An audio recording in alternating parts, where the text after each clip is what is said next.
My name is Emily Cannon, and I'm your 2022 Chair for the Richmond Hill-Bryan County Chamber of Commerce. On behalf of our Board of Directors and the Development Authority of Bryan County, welcome to the 9th Annual Grits and Government Legislative Breakfast.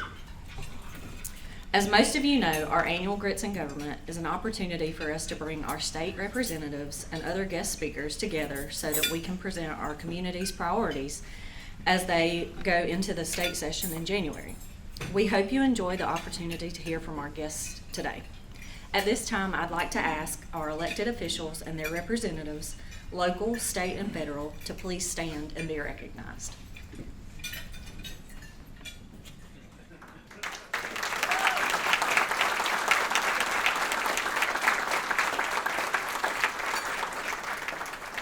We'd also like to say thank you to Matthew Worth with Congressman Carter's office, Sam Toston with Governor Kemp's office, and Kristen Fulford with Senator Warnock's office.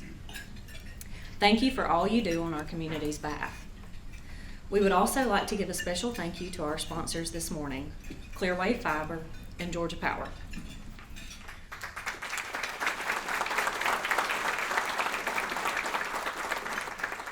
We are so grateful for your continued support of this event and our community.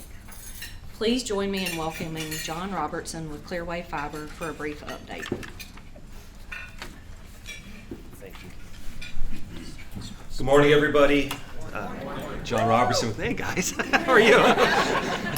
You come back to these things, it's like a class reunion, and everybody, best class ever, woo! And thank you everybody for being here today. This is one of the most important things that I think that we can do as a community. Get together, take a moment to just breathe, have a breakfast, have some fellowship, refocus on what's important and the growth of our community and how we handle the growth and what's important to everybody in this room. And I was kind of chuckling thinking about, we've been part of this for almost the whole time, 7 years. And I was thinking back on how different things were 7 years ago, especially in this area, right? Like so much growth, so much change. I had more hair. Uptown Funk in 2015 when we started doing this was like the hit song. It was a different time, but the one thing that never changed was the commitment to everybody here to think forward, act locally, and have a heart when embracing a community. So thank you guys for being here. I look forward to hearing the agenda for the new year. Can't believe it's 23 almost. And thank you for letting us be part of the community and be here with you all today. Thank you.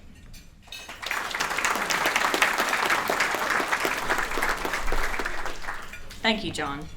At this time, I'd like to invite Tom Almond to the podium to lead us in the Pledge of Allegiance and invocation.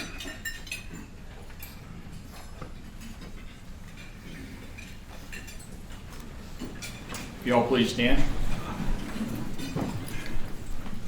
Face the flag. Pledge allegiance to the flag of the United States of America and to the republic for which it stands, one nation, under God, indivisible, with liberty and justice for all. Will you please pray with me? Most gracious Heavenly Father, we come to you this day with thanksgiving. We thank you for this day. We thank you for this beautiful venue to come together in fellowship. We thank you for this meal and for the nourishment of our bodies. We thank you for the hands that prepared it. We thank you for the growth of our community and the opportunities that it provides. We thank you for our elected officials. May they seek your guidance and wisdom as they make decisions that impact our daily lives. And we're thankful for our nation. We ask, dear Heavenly Father, that you bring unity to our nation and that we focus on what our founding fathers focused on, and they look to you for guidance and direction. Dear Heavenly Father, we thank you for all that you have done, and we give all the glory to you in the name of your Son, Jesus Christ, and all God's people said, amen. Amen.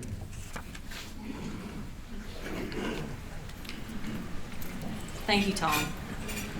I would now like to invite Ralph Forbes with the Government Affairs Committee for the Richmond Hill-Bryan County Chamber of Commerce to come up and present the local delegation's priorities for 2023.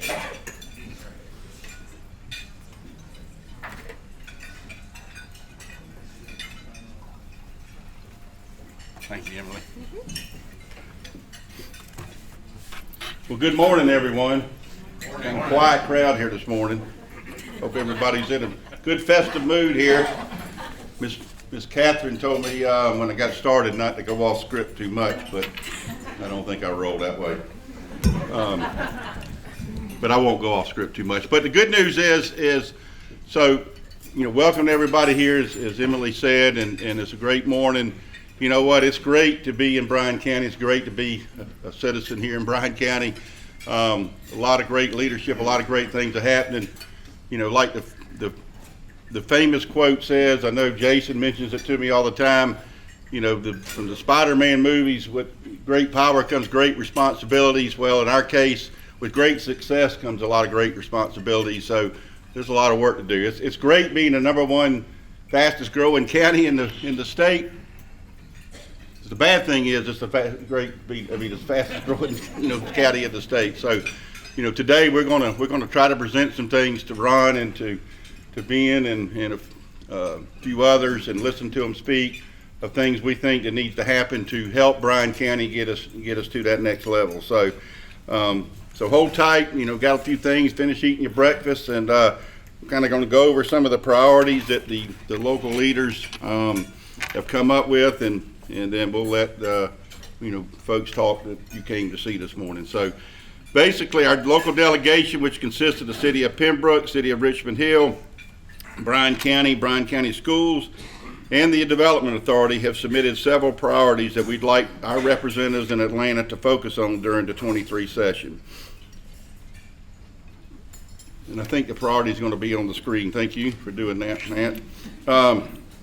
So on the transportation side, which is very important, and again, I know, before we get started, the biggest thing we can say about transportation, Georgia DOT and the state, what they've done to Bryan County over the last 10 years is thank you. I mean, you look around the interchange, the intersection improvements, the money they help put into certain county and city roads that's been happening, it's a big thank you. So with that said, we want to continue to support for our transportation infrastructure improvements and improvement programs, which Bryan County, as well as support for other funding options for necessary road improvements, SPLOST, T-SPLOST, Georgia Department of Transportation funds, TAPS, the safety funds, and LMIG funds.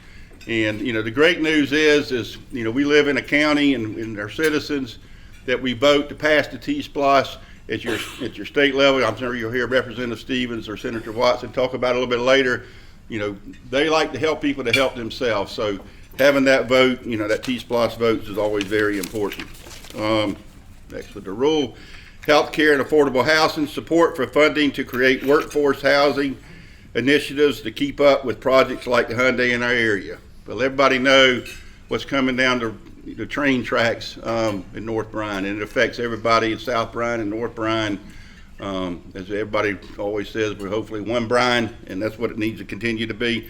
But this whole region, so how are we going to build these workforce house, and where are they going to go, and those things. So any support with that we need. Next one, please. The environmental and natural resources, continued support for meaningful municipal government involvement in statewide and regional water management planning efforts.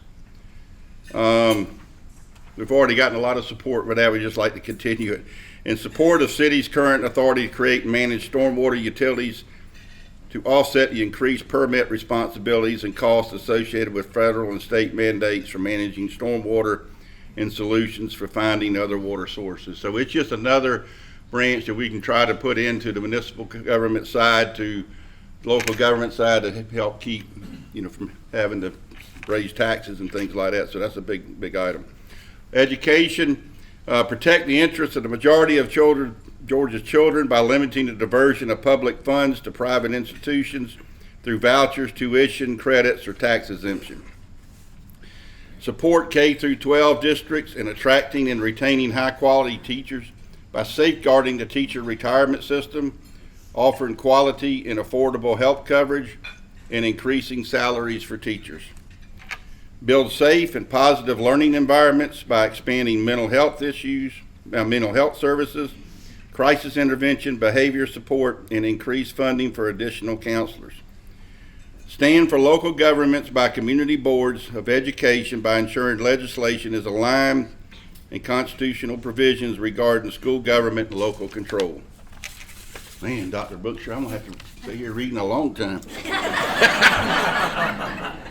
Just joking. Support the maximum funding level for capital outlay programs to assist high-growth K-12 school districts with their facility needs as a result of increased student populations. Considering the funding formula for student transportation has not been reviewed since 2012, urge the General Assembly to reevaluate the allocation process and increase transportation funding to school districts in an effort to decrease the significant operational costs to local budgets. Well, that's a good one. Establish an annual categorical grant to assist districts with costs to increase and maintain security systems, update them as needed, provide required training for staff, and school emergency planning best practices. And then last but not least, move forward to the next one, economic growth. Boy, what do we ask for here? We got to look at the projects we're coming. Every time you open the paper, it seems like we got a new project coming to the county. So we're very blessed and fortunate that we're able to have all those new jobs and opportunities coming here. Support consistent pro-business policies that allow Georgia to be consistently ranked as having the best business climate in the U.S. Support legislative initiatives that enhance the growth and efficiency of Georgia's ports. Support legislation that seeks to strengthen Georgia's competitiveness through military facilities, specifically work to protect troop levels at Fort Stewart and Hunter Army Airfield. Support creation of task force to identify and evaluate potential legislative actions to enhance Georgia's workforce competitiveness in our region. Support initiatives to attract and retain military veterans and retirees by removing the state income tax from the military retirement pay to encourage these veterans to reside in Georgia and seek employment from Georgia companies. Continued support of home rule by opposing legislation that impinges upon local communities' authority to determine design and safety standards to suit the community's unique needs as determined by the local governing body. So those are the items that we'd like for Senator and Representative, and I know Jesse Petria couldn't make it here this morning, but hopefully it can do some help.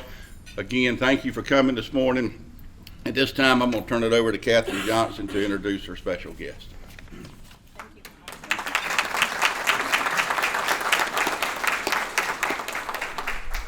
Good morning. Ralph was right. Y'all are very quiet this morning. But thank you, Ralph, for reading through those. I do feel like it was a little shorter this year. I know normally we have a lot of priorities. There's a lot of things going on and a lot of things coming. So, but thank you so much for being here this morning. Again, thank you to our local elected officials as well as our state and federal. I have the honor of introducing our guest speakers this morning. First, we have Senator Ben Watson, who was elected to the State Senate in 2014 and represents District 1, which includes portions of Chatham, Liberty counties, and all of Bryan. Senator Watson is the chairman of the Senate Health and Human Services Committee. He also serves as a member of the Appropriations, Public Safety, and Transportation Committee, as well as an ex officio on the Insurance and Labor Committee and the Veterans, Military, and Homeland Security Committee. He and his wife live here in Savannah, and he's been a physician since 1988 in Savannah as well. So please help me welcome Senator Watson.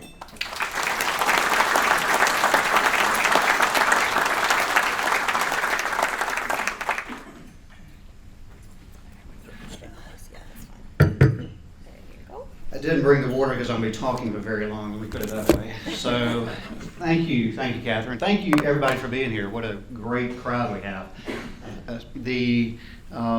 Just a little bit of clarification. So we did redistricting, right, a couple years ago, and this was the first time that we ran on our new district. So I actually now represent all of Liberty County, all of Bryan County, which I did before, and still portions of Chatham County. So the reason that's important is that when we did redistricting, there's only one area, actually two areas, that kept up with the growth of Metro Atlanta. So as you can guess where I'm leading to, our area did, right? So our area kept up with the growth and actually exceeded the growth in Atlanta. As my district kept up with that growth, and I actually had to give away some of my constituents to Senate District 2.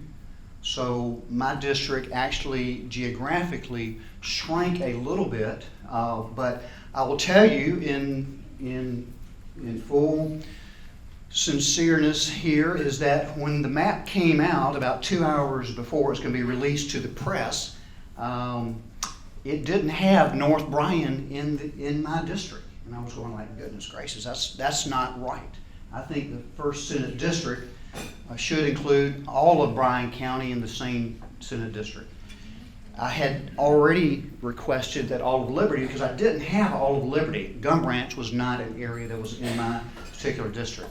So Liberty was whole, Bryan was split in half, which I thought was wrong, and then Chatham County had retained much of the same. So what I did in 2 hours, with permission from Billy Hickman, our redistricting chairman, and Gina, who is in the redistricting office, we went down there and redrew that map and put all of Bryan County back in, kept Liberty County, and we brought Billy Hickman down in Chatham County to do that. And I thought that was the right thing to do, because I thought that was what Bryan County should have. And lo and behold, I didn't know, obviously none of us knew at the time, that Hyundai would be coming into North Bryan, and that would be affecting the whole area, not just Bryan County, but Liberty County, and what the Joint Development Authority is, Bryan, Chatham, Effingham, and Bullock. So it's a whole area here. So that's sort of my little spin on that from an introduction standpoint. Who has been here for all 9 years? All 9 years? So it is a changing environment, there's no doubt about that. It is a growing environment that we have. So I think that's important to understand. 9 years ago, I was representing Richmond Hill as a state representative, and then with redistricting, I was moved actually from the Islands District down to Richmond Hill, and that's what made me part of this particular delegation. And I was, at the time I was going like, Richmond Hill, goodness gracious, I live here on Isle of Hope, but I will tell you, it's been a pleasure representing Richmond Hill. If anything, you are probably the most important aspect of my district, and when I say important, I mean the most supportive and the area that works together the best. When I say from the school board to the county to the city, you work well together. You are focused in that you know what your goal is here. Yes, you are growing in a major league fashion, but you are embracing that growth. And yes, there are going to be bumps along the way. There always are, right? But let me just, I've gotten off topic here. I didn't really mean to discuss that particular, so I wanted to say a few things in what we're going to do. And by the way, your priorities are our priorities from that standpoint. So I just want to let you understand that. From a what are we going to do in the legislature? In the House, and Ron's going to be talking about this, we have a new speaker, who fortunately is John Burns. I'm not stealing his thunder. I'm sure he'll talk about that more. In the Senate, we have a new lieutenant governor. Burt Jones has been elected lieutenant governor. We have a new President Pro Tem, John Kennedy, who is from Macon. Steve Gooch is our majority leader, who is from Dahlonega, North Georgia area. We have a new majority whip, who is from Columbus, Randy Robertson. So we have new leadership in the House and the Senate, but our governor is the same. And I don't see a lot of change from that standpoint, and I think that Governor Kemp, as Governor Deal did also, recognizes that economic growth and how that is good for all of the state of Georgia. And I'm going to circle back to that in a little bit, so I sort of want you to remember what we were talking about here. What are we going to do? Certainly things that we have to do. When we get back, we're going to have to ratify the gas tax, right? The governor's been extending that every 4 weeks or so. He can only do that if we come back in and ratify that he's been doing that. We gave him permission to do that. Not that we're trying to tout our own horn here, but that's the truth. I mean, it should be that. We're part of the appropriations. The House originates it. The Senate fine-tunes it to the max, and that's where we are. So we'll do that when we come back in. The income tax rebate, we're sitting on about a $6 billion excess. That is above the rainy day fund, and we're going to give money back to the citizens who actually paid those taxes. We feel very strongly about that. We're going to give all $6 billion back. Last time we gave about $1 billion back out of about $4 billion. I don't know what that number is going to be, but it will be significant from that standpoint. Are we going to accelerate the reduction of income tax? If you remember, by Constitution, we all voted to cap it at 6%. It was probably about 5 years ago, something like that, maybe 4 years ago. But we have also voted to reduce the income tax level so that we can be competitive, and we'll circle back to that in a second, with the states that surround us. In other words, go from 5.75, 5.5, 5.25, and I think the lowest we go is 5%, but are we going to accelerate that reduction in income tax? Now, having said that, when we were in the Great Recession in 2008, I'm sure most of us remember that, and are we heading into another recession coming up? Probably. Certainly inflation is high, 8%, 8.5%. Is it settling down? Maybe. You'll see the Georgia Ports Authority with the containers. Are there less containers coming in? Yes. Is the economy slowing down? Yes. Is there more things on the shelves in stores that are now being discounted? Yes. So we probably are heading for a little bit of recession here over the next few months or so. So are we going to accelerate the decrease in income tax? And as Jesse Petrie, who's not here today, he always touts that Georgia has the lowest state taxes in the nation, or really pretty low, or as low as it can be, because Alaska, remember, gives back money from that perspective. They give money to their citizens because of the oil revenues. So Georgia is certainly in the top 10 when it comes to state taxes. And when we're talking about that, Georgia has no state property taxes, right? No state property taxes. Texas, Florida, Tennessee, Alabama, all these other states have that. We do not have the state property tax. We have the sales tax. Other states like Tennessee have 8% sales tax or 9% sales tax. Texas depends on oil. Louisiana depends on oil. So are those states going to be hurting as we do evolve to electric vehicles over the next 5, 10, 15, 20 years? So they're going to have to look for different revenue sources. We have a broad revenue source. We do have the income tax, we have the state sales tax, and we have some fees relating to that. That's where ours is. We are afforded the AAA bond rating and always have been. We were one of 4 states during the downturn of the Great Recession to have that. So I think we'll continue to have that because we manage things very well and fiscally well. Should the rainy day fund, which is maxed out now at $3 billion, maxed out now, by Constitution can't be more than 10% of our budget. So we have about a $30 billion budget. We got about $3 billion in the rainy day reserve fund. Do we need more for a recession or downturn? That takes a constitutional amendment. That's something that will be discussed as we come up, because maybe we do from that perspective. We have $6 billion excess now.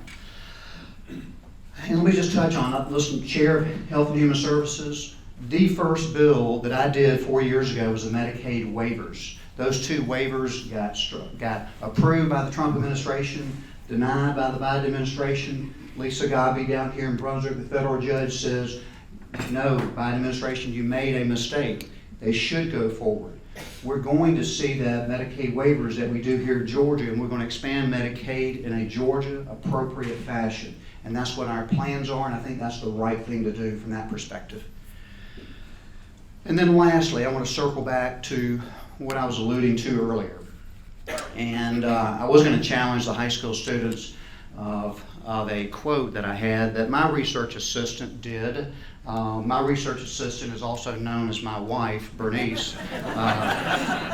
And she did something for me last night because I didn't know. I thought that Winston Churchill did this quote, but it wasn't Winston Churchill. It wasn't Ronald Reagan. It wasn't Obama who has used it, but it was Luther Strange. Does anybody in here know who Luther Strange is? I certainly did not. He's actually from Alabama, which I'm sorry to say that he said this, but he said, a job is the best cure for poverty. And that's why he worked on economic development, job creation as his principal focus. I think that's important. It's important to note that if we have poverty in our community, that a job is the right thing to do.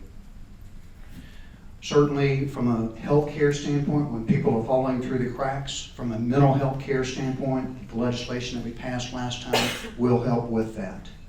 But that is a piece of the puzzle when it comes to poverty.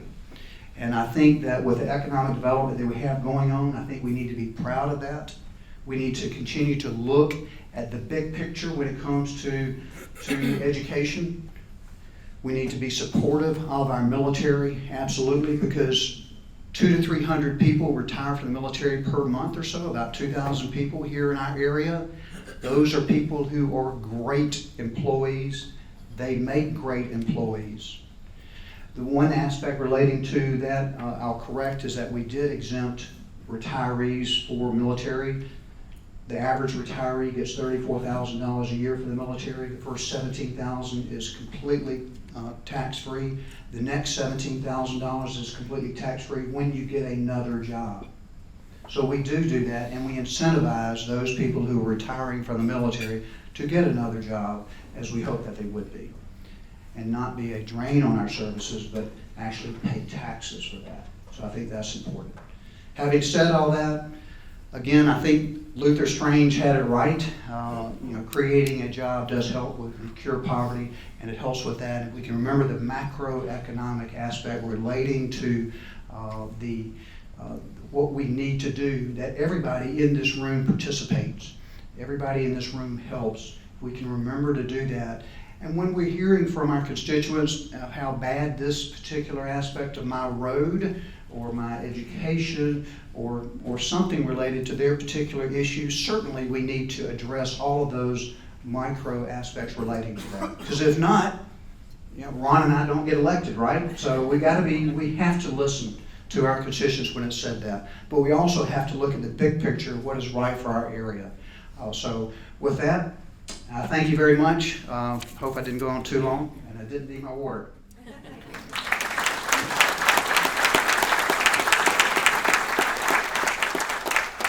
Thank you, Senator Watson. Next, we will hear from Representative Ron Stevens. He represents the 164th District in the House of Representatives and has served for over 24 years.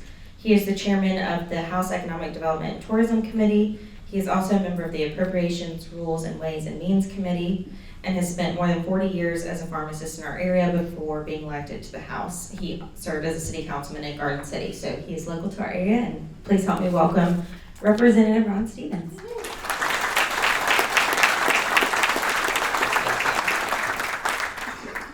This is always a highlight whenever we do this stuff every year to try to see where we're going. Bill and all the folks that are sitting out here, it gives me chills and goosebumps to see not only where we're going, but where we've been and how we got there. And I look at Paul over here, and I look at the folks on the school board. That was your economic development for years, and it has been and still is a driving force to get folks to move here and to make a family here and to live here and raise kids and grandkids and so on and so forth. I want to give regrets to Ann Purcell. She was going to be here today. She's got a board meeting today for our DOT, and we don't want to miss that. She's going to be the incoming Secretary Treasurer of the board for the whole state board of Georgia. Jesse Petrie is closing a deal today in Mississippi, so he couldn't be here. Jimmy Franklin for the North End couldn't be here as well. He also had a conflict. But and thank you, Ben. We've got a phenomenal team in coastal Georgia. Now we're in the minority.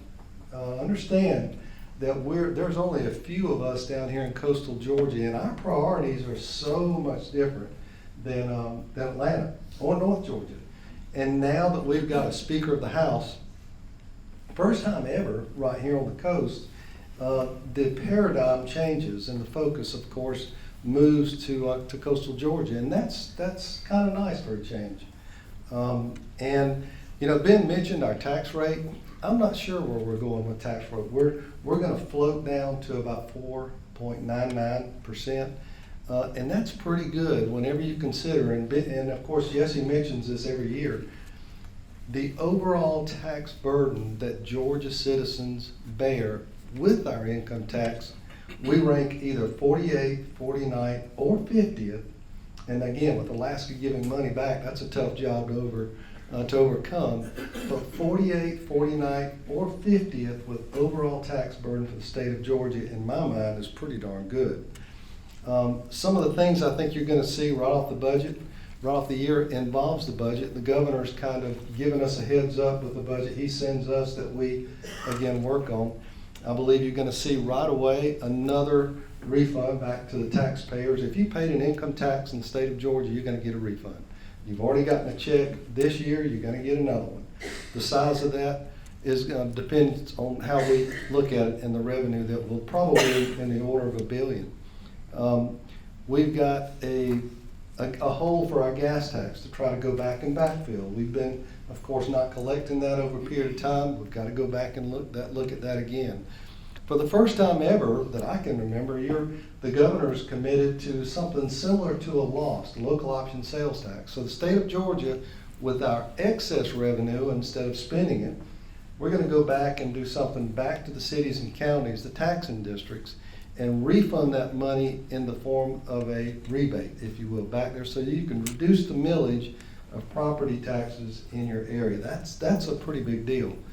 And I think it's something we've never done as far as I can remember in the state of Georgia. Incentives. Whenever we get back, we need to make sure that, yeah, we've got a tremendous headwind going with the things that are going on in Georgia. The jobs that are going to be created locally here are just unfathomable.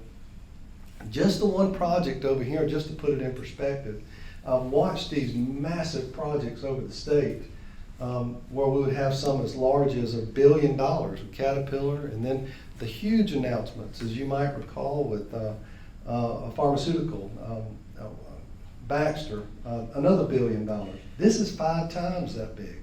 So you can get some perspective whenever you drive up and down I-16 what this is going to be. And the jobs for your children, your grandchildren, and others are going to be fostered with other economic development projects that are going to be on the heels of this one.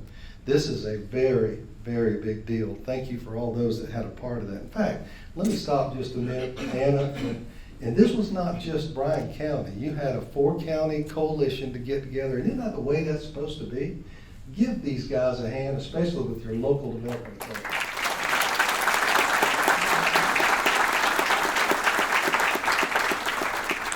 The other day, Bill walked by me and he said, "We run out of stuff," you know, whenever they were doing the seafood festival. And Catherine, you did an amazing job in pulling something together where people bring their families to Bryan County and not have to worry about, well, am I going to get shot? Or is there going to be some sort of ruckus going on that I'm not going to feel safe over there? And that leads me to another thing. You're not going to see in coastal Georgia or even the state us to allow cities to defund the police. And I didn't see the sheriff here or Mitch or some of the other folks, but we're placing a priority on safety when it comes statewide, whatever it takes to make sure that folks that move to Georgia, the people that live here already, are safe and live in their homes. I mentioned education before. It's going to be and will continue to be the backbone. We're the highest paid teachers in the South. Let me say that again. We have the highest paid teachers in the South. And we put our money where our mouth is last year and the year before to make sure that we could get there. 40 days goes by in a blur. And I'll just leave you with one thought, and it kind of gets back to the parents of this area and the school and the upbringing. You have one of your own that got all the way to leadership in the House of Representatives, and James Burchett. Went to high school here, went on to play football with Georgia Southern. He decided he wanted to run for a whip, which has got to be the hardest job in the House of Representatives, to get 180 members corralled all together to kind of move in one direction, but especially with our caucus. He came right here. He's homegrown. People respect the chairman of the Judiciary Committee so much that he didn't even have an opponent. So even though James is not here, I hope that you'll pick up the phone, Matt and others, and tell them thank you for the job and representing you well, because I can guarantee you he's in the hearts and minds of those folks in Bryan County. Let's continue to be the fastest growing and the fastest growing county in the state. Thank you.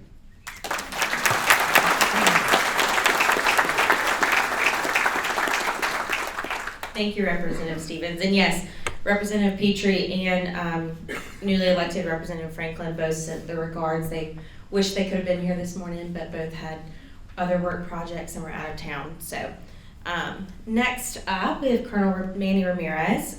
He received his commission as a chemical officer in 1998 from Jacksonville State University while earning a master's degree in biology. In 2002, he became a military intelligence officer. Colonel Ramirez served in a variety of command and staff assignments and deployed several times to combat operations.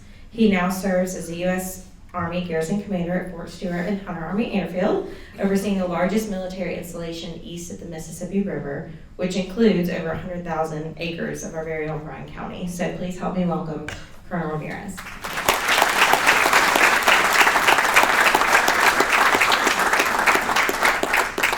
Thank you so much. Thank you so much, everybody, for the opportunity. Anyone who knows me, I'm a man of few words, right? No, but all kidding aside, I love nothing more than to talk about Fort Stewart, Hunter Army Airfield, and the partnerships with those. As the largest military installation east of the Mississippi, we touch at least six different counties, and we have partnerships with all of them. And you are definitely a big part of that. So we appreciate your partnership, and as far as also including us as part of that community. So on behalf of Major General Costanza and the 3rd Infantry Division, I say thank you, and thank you for all having me here today, and thank you for being a part of your community. Some current events that we have going on. So over the past several months, we've been very, very, very busy. We've redeployed a unit, and we also done a lot of training out there in those training areas. So you probably all have heard the sounds of freedoms, right? Because things like tanks go boom.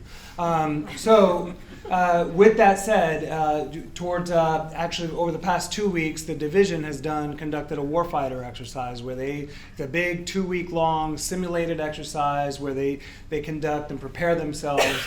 They do it every year as to kind of validate their training. So they're coming off of that, and then within the next couple weeks, we're going to start, after training really, really hard over the fall, we're going to start playing really, really hard over the holidays. So right after the Thanksgiving break, we're going to do and celebrate Marne Week, which is about a week long, and it's in celebration of our 105th anniversary of the 3rd Infantry Division. So we'll conduct a week of all kinds of team building events, and it will culminate in a nice Soldiers Ball that we'll have here in Savannah. We also have things, a lot of Christmas events. So a lot of holiday hay rides we'll have a light show out there in Holbrook Pond, all open to the public, right? So we'll have holiday light shows, tree lighting ceremonies on Fort Stewart proper on the 3rd, and then another tree lighting ceremony over at Hunter Army Airfield on the 8th. So please, all are invited to attend if available. Also, during that Marne Week, we do things like we've recently instituted every quarter what we call a Come Meet Your Army tour. It's kind of a recruitment tool, but it's also to kind of help and demystify Fort Stewart and Hunter Army Airfield. And kind of show those people who are unaffiliated with the military, kind of give them a day to kind of go through and kind of see what Fort Stewart is all about. Again, golly, all these familiar faces, this is awesome. This is awesome. It does feel like a high school reunion. I love it. But that just speaks to our symbiotic relationship with our outlying communities, right? So that just speaks to how much you guys support us and how much we support you. So that's just amazing. A couple things that we've done over the past couple of years. The division has spent a lot of time modernizing. So over the course of the past 2 years, we are the cutting edge of the United States Army, where we have gotten all new equipment. So the new tanks, the new Bradleys, the new Paladins. We've gotten new helicopters for the Apaches that are now going to be called Apaches because they're bougie. And they're considered, so everything we're getting now is basically the iPhone 14 of the United States Army, right? And so we've accomplished that over the past 2 years, so that by the next summer, 2023, will be the most modernized and most lethal division in the entire Army. So that's a big deal. So one of our brigades, 2nd Brigade, was kind of the first one in the hopper to get all the new iPhone 14 tanks and Bradleys, and they just spent the past year fielding those things, and as well as this past fall, just lots of training. So lots of training over the past, and as what they're doing now is they're preparing. We're going to take a little break over the Christmas holidays, and then they'll get right back into it, and they will go to the National Training Center in Fort Irwin, California, to kind of debut our brand new capabilities and modernization efforts out there in the National Training Center. So they'll be preparing for that probably in the February timeframe. So while we do that, informing the Army of all the good stuff, we are also, because we're first in the hopper, we also get to tell Army all the stuff that doesn't work.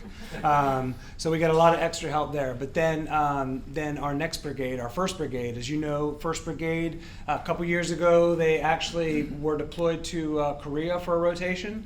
And immediately upon coming back, we received kind of a no-notice mission, right? After some training and a couple of months back home, they received a no-notice mission to go help support Atlantic Resolve, to help reassure our NATO partners and our European partners against Russian aggression in the Ukraine. And so after that successful deployment, the reason why they were deployed, the Army understood that, normally you get like a year or what have you, you get a little bit of a break. They only took a knee for about 6 months, right? And that was because after what happened last February with Russia and the Ukraine, the Chief of Staff of the Army himself said, hey, General Costanza, you guys are number one on the list because you are the most lethal. You're the best, number one of all the armored combat teams that we have in the Army inventory right now. You guys are the most ready, even though we had just come back from a deployment. So that's what they did. They were number one. They got to go, and then we received them back. And so now it's going to be their turn to help in that modernization effort. So they're going to spend the next year upgrading all their stuff to the iPhone 14 of everything in the Army. So we're gonna hear a lot of, as they receive their equipment, they're also going to conduct a lot of training. So we'll be hearing a lot of booms. So please just understand those are really just the sounds of freedom, nothing more. And then lastly, as far as updates on unit updates, about a week ago we announced that the 3rd Combat Aviation Brigade, which is the most modern combat aviation brigade in the Army out of Hunter Army Airfield, will be deploying next spring in support of Atlantic Resolve. Some of the other things that I'd like to talk about is the community outreach, right? So because we are all integrated as part of one big community across the coastal empire, there's a lot of potential out there for what we call intergovernmental support agreements, right? And those are things that we have. So Fort Stewart is also like its own little city, right? We provide 180 services to about 100,000 people every single day. And some of those services could be redundant or repetitive with some of the services that y'all might be able to provide. So we're always looking for somewhere where we can achieve some cost savings and some mutual support agreements to be able to do that. So we have representatives in a lot of your planning sessions. I know Mr. Allman, Ms. Peterson has also discussed it with the leadership here. But those are just great opportunities to kind of partner with Fort Stewart and Hunter Army Airfield. We talked a little bit about the transition. We really do. We have about 3,500 people per year that transition out of the Army, whether they retire or they just do their initial tour and they get out. Of those 3,500 people, at least 1,500 people stay within the coastal empire.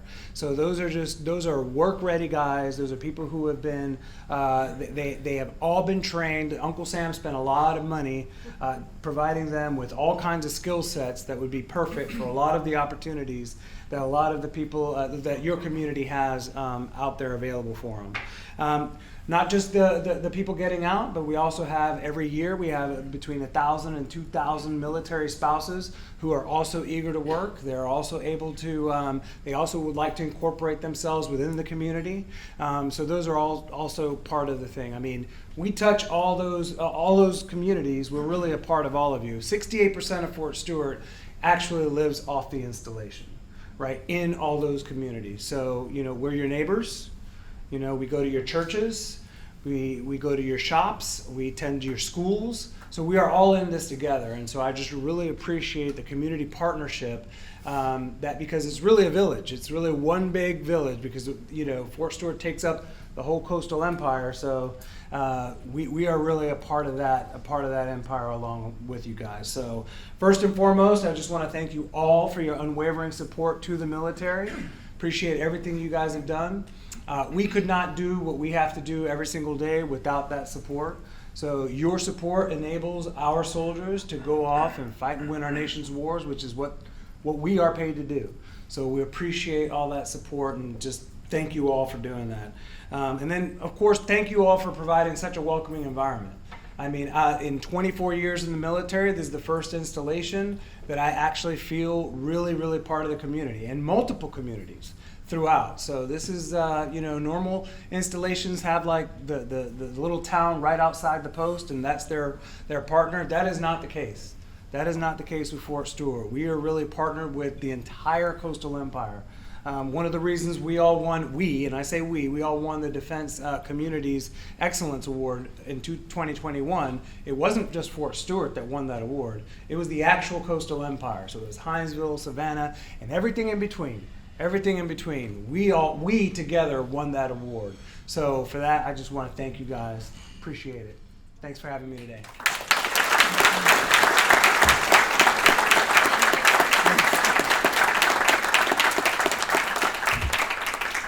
Thank you very much. All right, last but certainly not least, we welcome Stacy Watson. He's the Director of the Economic and Industrial Development at the Georgia Ports Authority. So he's going to give us a brief update from them.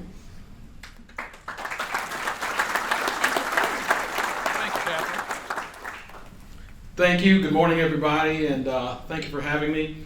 Again, my name is Stacy Watson. I'm the Director of Economic and Industrial Development at the Georgia Ports. I've been with the Georgia Ports for about 30 years. I cannot believe that. Proud graduate of Georgia Southern, proud resident of Bryan County. Live right down the road. Been there for about 15 years. My wife's a teacher in the school system, and we just love it here. This is our home. This is where we plan to stay.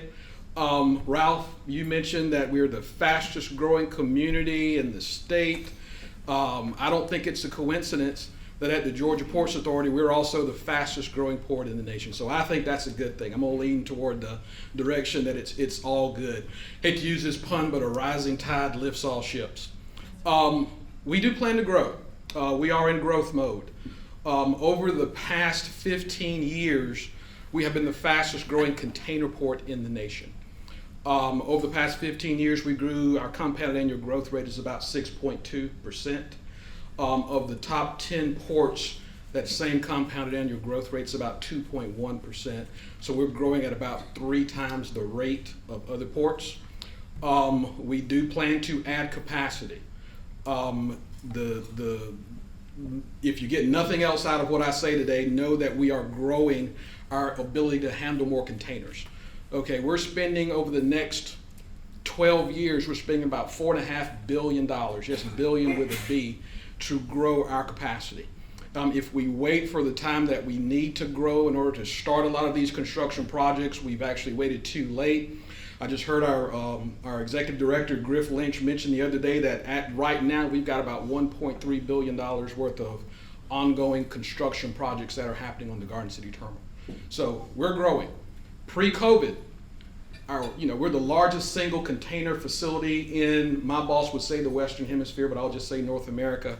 Pre-COVID, that acreage amount would have been 1,200 acres.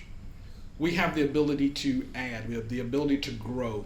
Our scope is important. No other ports have that ability just to buy land and continue to add container handling capacity. Right now, we are about 1,500 acres. At full build out of the Garden City terminal, we will have the ability to move about 8.5 to 9 million TEUs, and the TEU is a 20-foot container. We are converting Ocean Terminal, which is right now a combination facility. It is right underneath the Talmadge Bridge, 200-acre facility. Right now it's a combination of roll-on, roll-off freight, it's break bulk freight, and some container. We're going to shut that facility down sometime in the middle of next year, 2023, reopen it in 2025 as a 100% container facility. Just to give you a little bit of scope, Los Angeles, Long Beach, or a little bit of context, Los Angeles, Long Beach, they're moving together about 20 million TEUs. New York, New Jersey is moving about 10, and Savannah 5.7, 5.8. By 2030, we will have the capacity on the terminal to actually catch up to Savannah. So we may see that happen in my career as far as catching up with New York and New Jersey as that number 2 gateway for trade in the United States. I hear often that, when the port breaks a record, it sometimes sounds like a broken record because we break so many records over it. But we've broken other records. For October of this year, it's actually our second best month ever as far as container movement. We moved 552,000 containers, or 20-foot containers, through our facility. And that's about a 10% increase year over year for the same month. And again, that's the second best month we've ever had. The first best, if you would, was actually August of this year, where we moved about 575,000 containers. Okay, our fiscal year runs from July to June. Of the 4 months of this fiscal year, we've moved more than 500,000 containers each one of those months. So we're on track for next fiscal year. Keep our fingers crossed to move above that 6 million TEU mark. So that is a tremendous feat for the Georgia Ports Authority, a tremendous goal for us, and we will continue to grow. I want to talk a little bit about what's happening outside of our terminal gates. In economic development, work very closely with Anna Chafin, very closely with Justin Farquhar on a lot of the projects that are going on with the Hyundai project. I was a little bit offended. I was on that first visit with Hyundai, and I was on the bus with the team. Had the top guy from Hyundai North America on the bus with me. It's like, you have any questions about the port? No. Okay, we passed by the port. Any questions? No, we're good. So they just had no questions. They were satisfied with their service that they were getting from us. They're a large customer of ours with the Kia plant in West Central Georgia. So I guess that is kind of a blessing in itself, although I like to be active in projects. But there are also quite a few projects out there that are not related to Hyundai that we continue to work. And many of those have announced in Bryan County in the past 2 weeks. We've had Comar, which is about 1 million square feet, that announced in Bryan County. Normal Precision, which will bring ammunition through our port, as well as a company called Webstaurant. And they provide kitchen utensils and equipment to commercial kitchens. So even outside of the Hyundai experience, we still have that day-to-day warehouse, typical warehouse distribution type projects going on. Also yesterday had a grand opening or groundbreaking for an industrial park in North Bryan, the Georgia International Commerce Center, that has the capacity for about 7 million square feet in that area. I say all that to let you know that we are, fast growing. The vacancy rate outside the terminal gates is low. Our vacancy is about a little less than 1% right now. I would love to see that number at about 5 to 6% so that I can have something to go out to sell. So things are going great for us with regard to business through the port. Struggling just a bit with facilities outside of the terminal. Definitely need some more capacity there. We actually had the Development Authority Board visit us yesterday, and that goes along with what the Colonel was saying about that symbiotic relationship between the Bryan County community, the military, as well as Bryan County and the Georgia Ports Authority. So I'm talking to Anna at least 2 or 3 times a week about different projects that are going on. The Development Authority Board met, and I would love to take credit for it, but as we were touring the port, there's a big ship that was in the turning basin called the Hyundai Ambition. I couldn't have planned it any better. So those guys actually got to take a picture with a Hyundai vessel, and that was great. But our priority at the Georgia ports is growth right now. There's this old saying that you don't build a church for Easter Sunday. Well, as a port authority, we kind of do, because our business is in cycles. We just finished up our import surge with our Christmas rush, so we are seeing our numbers go back down. We should see them go back up around January, February, with perishables coming up from South America. So business is good. We are seeing a bit of a normalization, if you would, with our business. Instead of 40, 45 ships at anchor, I believe we have less than 30 right now. So we are clearing that backlog of vessels at anchor. Next year is definitely going to be a test. It's going to be an interesting year to watch as those volumes shrink, as those retailers recover. What port gateways will those retailers continue to use? And we think we've built a pretty good mousetrap here in Savannah with your support, with the Georgia, with the Belfast Industrial Park that's in South Bryan, North Bryan with the Interstate Center Industrial Parks. So thank you for your support. We definitely look forward to continued support. I love to see the legislative initiatives. I love to see the Georgia ports as part of that initiative, because we do plan to grow, and with your help, we will continue to grow. And I want to leave by saying, if you haven't been to the port, please come and take a look. Come and see us. We'd love to take you around. We'd love to give you a tour. We've actually got our governmental affairs team here. We've got Lee Beckman. Where'd Lee go? Lee's over here. And Brandy Adams, who is formerly Brandy Blige. So she grew up and went to high school and was raised right here. She lives in Pooler now, but I think we can recruit her to move back here. Thank you for your continued support, and come see us when you can.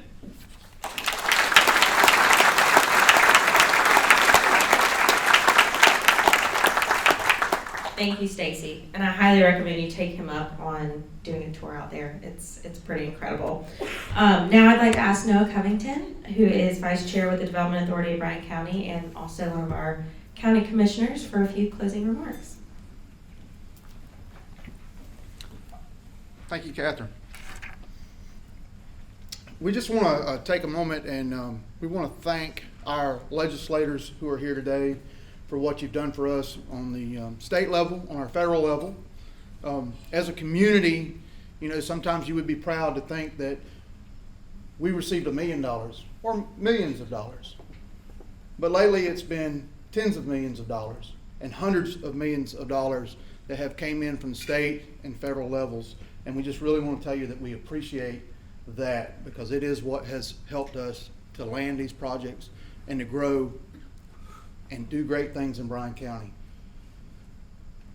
You kind of wonder sometimes when you come up with a line and somebody steals your line. Well, I'm going to go forward with it anyways, but I've heard it so many times in this meeting and in this community that a rising tide lifts all ships. I've heard it here so many times, and we are on the cusp of a really strong incoming tide. And we're really proud of that. And we're really going to see our cities of Pembroke and Richmond Hill and Bryan County. We're really going to see this ship get lifted up, as well as our community surrounding. And we're really proud of that. The last point I want to make before we close, as an elected official, I'm just here to take pictures and smile. You take credit, we all know how that goes.